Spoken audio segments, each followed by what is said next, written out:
Hello viewers, আসসালামু আলাইকুম। আমি আরেকটি মজার রেসিপি নিয়ে হাজির হলাম। আজকে আমার রেসিপিটির নাম হচ্ছে গরুর মগজ রান্না। তো প্রথমে আমি একটি কড়াইতে সয়াবিন তেল দিয়ে দিলাম, দেখতে পাচ্ছেন। আর মগজ রান্নাতে কিন্তু একটু তেলের পরিমাণটা বেশি লেগে থাকে, না হলে কিন্তু মগজ রান্নাটা খেতে ভালো লাগে না। আর এইভাবে রান্না করলে কিন্তু কোনো মাছ, মাংস কিংবা সবজি লাগবে না। একটুখানি মগজ দিয়ে অনায়াসে 1 প্লেট ভাত খাওয়া হয়ে যাবে। তো দেখতে পাচ্ছেন আমি তেলটাকে কিন্তু একটু নেড়ে চেড়ে দিলাম। খুবই লোভনীয় একটি খাবার এটি, আর ছোট বড় সবাই পছন্দ করে থাকে। তো দেখতে পাচ্ছেন আমি পেঁয়াজটা দিয়ে দিচ্ছি, আর বাকি কিছু পেঁয়াজ আমি পরে দেব। আর পেঁয়াজটা পরিমাণও একটু বেশি লাগবে, কারণ মগজে রান্না করতে পেঁয়াজের পরিমাণটা একটু বেশি লেগে থাকে, দেখতে পাচ্ছেন। তো আমি টমেটো কুচি আর কাঁচামরিচ কুচি একসাথে দিয়ে দিচ্ছি। খুবই মজাদার একটি খাবার,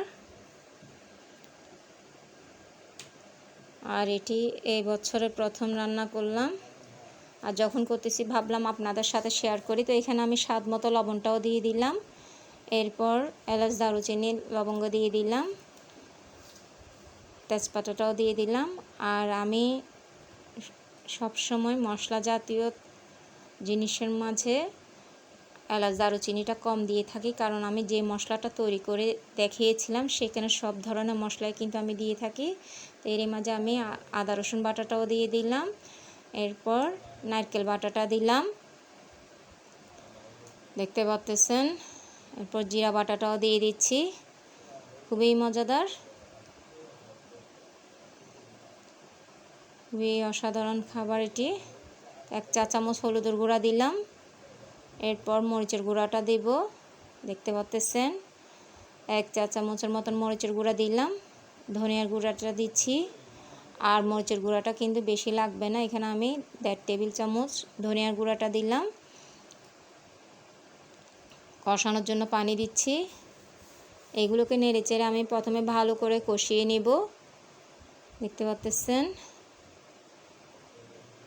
খুবই মজাদার খাবার,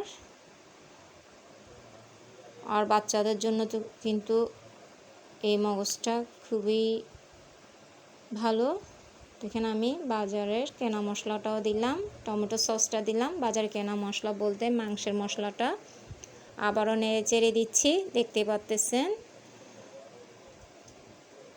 যেহেতু কষানো হয়ে গেল, এরই মাঝে আমি মগজগুলো দিয়ে দিব। আর মগজটাকে কিন্তু আমি এইভাবেই টুকরো করে নিয়েছি, দেখতে পাচ্ছেন। আমি এভাবে দিয়ে দিচ্ছি সবগুলা মগজ, দেখতে পাচ্ছেন।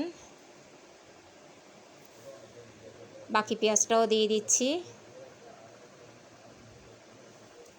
আর এগুলোকে কিন্তু আমি ভালো করে নেড়ে চেড়ে রান্না করে নেব, দেখতে পাচ্ছেন। আমি নেড়ে চেড়ে দিচ্ছি।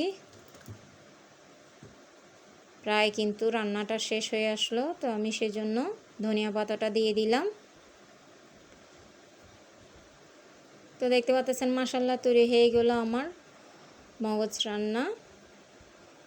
আশা করি আপনাদেরও ভালো লাগবে। অবশ্যই এইভাবে একবার হলেও তৈরি করে দেখবেন, এবং কার কেমন লেগেছে অবশ্যই কমেন্টস করে জানাবেন। তো আজ এতটুকু, অন্য সময় অন্য কোনো ভিডিও না হাজির হব। দেখার জন্য সবাইকে ধন্যবাদ।